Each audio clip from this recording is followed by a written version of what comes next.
Hope. अब क्या कर सकते हैं, यहाँ से क्या गिव अप कर दे? हमें यहाँ से डार्क हॉर्स बनना पड़ेगा, तेज भागना पड़ेगा। अभी हम सब भीड़ में खड़े हैं, एक कॉमन भीड़ में हम सब खड़े हैं बेटा। इस समय में मैं सिचुएशन अगर आपको दिखाऊं तो इस टाइप सिचुएशन कुछ ऐसी है जैसा मैं डेटा के हिसाब से देख पाता हूं। तो बेटा जो बच्चे भी यहाँ पहुंचे ना, इनकी संख्या बहुत कम है इस समय पे। और अगर मैं यहाँ पे आऊं तो बेटा यहाँ पे अभी मैक्सिमम भीड़ लगी हुई है, ट्रैफिक जैम है यहाँ पे।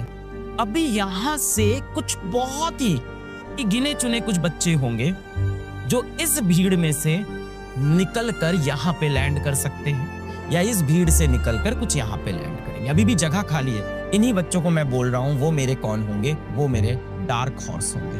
अब इसको यार बहुत सीरियसली यहाँ से लेना पड़ेगा। साल भर नहीं लिया, कोई बात नहीं। आज सीरियस हुए हो, ये वीडियो देखने आए हो, तो यहाँ से इसको बहुत सीरियसली लो। इन आवर्स में आपको जो करना है अब आप कर लो, इससे ज्यादा आपके पास टाइम नहीं है। और आप सोच रहे हो नहीं 10-12 घंटे ही तो पढ़ना था दिन भर में, बाकी टाइम तो मैं कुछ कर सकता हूँ। बचेगा नहीं बेटा, बचेगा नहीं। जीवन में बहुत सारे काम होते हैं, सोना होता है, उठता होता है, नहाना होता है, खाना होता है, ऐसी चीजें ऑलरेडी है। अब इन आवर्स में से आपने अगर सोचा मैं 1 भी करूंगा, मैं 2 भी करूंगा, मैं 3 भी करूंगा, मैं 4 भी करूंगा। 1 क्या हो गया कि मैं पढ़ाई कर लूंगा, 2 क्या हो गया मैं थोड़ा दोस्तों से बात कर लूंगा, 3 हो गया थोड़ा मोबाइल चला लूंगा, 4th हो गया कि मैं शादी ब्याह में घर के फंक्शंस में जाऊंगा, 5th हो गया मैं छोटे भाई बहन के साथ घर में मस्ती करूंगा। Not possible at all.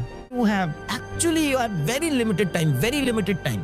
और अभी टाइम है, वरना बेटा एग्जाम हो जाएगा, उसके बाद में फिर आपको बुरा लगेगा कि समय था, सर ने बताया था, हम जागे नहीं। अब हमारा इसमें प्लान क्या होना चाहिए? सवाल ये है कि प्लान क्या हो। सर ये तो समझ गया कि टाइम कम है, हम सबको सर ये रियलाइज हो गया कि टाइम कम है, लिमिटेड टाइम है। हमें ये भी समझ में आ गया कि हम में से भी बहुत सारे बच्चे होंगे जो जंप मार के आगे जाएंगे। ये भी सच है, मैं नहीं जाऊंगा तो जो इस वीडियो को देखने वाला कोई और बच्चा तो जाएगा। ये तो सर सही बता रहे कि अभी बहुत सारी सीट्स यहाँ पे खाली हैं, जो भरेगी। खाली स्थान बहुत है यहाँ पे, यहाँ बहुत सारे एम्प्टी बॉक्सेस हैं, बहुत सारे एम्प्टी बॉक्सेस हैं, यहाँ बहुत जगह खाली है। तो डेफिनेटली बहुत सारे बच्चे जंप करके आएंगे, मैं नहीं आऊंगा तो कोई और आ जाएगा। अब प्लान क्या है, कैसे इस चीज को करूं मैं, कैसे अपने दिन को ऑर्गेनाइज करूं, व्हाट शुड आई डू? अब मैं ये नहीं पूछूंगा किसका सिलेबस कंप्लीट है, किसका सिलेबस कंप्लीट नहीं है। और मैं आपको यहाँ पे ना झूठे वादे नहीं करके जाऊंगा कि बेटा आपके सिलेबस तो हो ही रखे होंगे, अब आपको यहाँ से रिवाइज ही करना है तो जल्दी जल्दी रिविजन कर लो। तो ऐसे तो तमाम वीडियो यूट्यूब पे पड़े हुए हैं। प्रैक्टिकल बातें करनी पड़ेगी भाई, प्रैक्टिकल बातें करनी पड़ेगी कि ये सच्चाई है, ऐसा बचा हुआ है, ऐसा कुछ करना पड़ेगा। हम अपने दिन के 10 से 12 आवर्स कैसे व्यतीत करें? तो पहली चीज तो मैं मान के चलता हूं कि हमें अभी यहां से फुल सिलेबस कवर करना। मैं मान के चलता हूं कि हमें फुल सिलेबस कवर कर, कंप्लीट सिलेबस हमें यहां से कवर करना है। अब देखो जो समय है ना, इसमें फुल सिलेबस से बेटर होगा कि मैं सिलेबस को 2 पार्ट में तोड़ दूं। पहला पार्ट होगा कि मैं वो टॉपिक्स कर लूं, पार्ट 1 मैं वो 80% टॉपिक्स कर लूं, वो मोस्ट इंपॉर्टेंट टॉपिक्स कर लूं।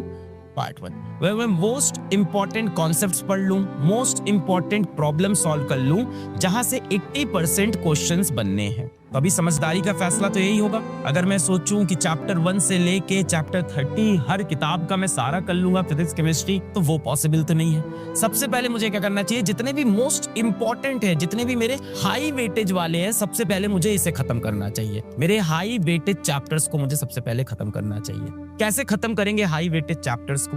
मैं आपसे कहता हूं कि आप दिन में 6 आवर का लेक्चर देखो, एकदम समराइज्ड लेक्चर होगा। 6 आवर लेक्चर बिल्कुल समराइज्ड, बिल्कुल टू द पॉइंट। आपके पास बिल्कुल समय नहीं है कि आप लाइव लेक्चर देखो, उसमें आपका टाइम वेस्ट हो, चैट करो, बिल्कुल नहीं।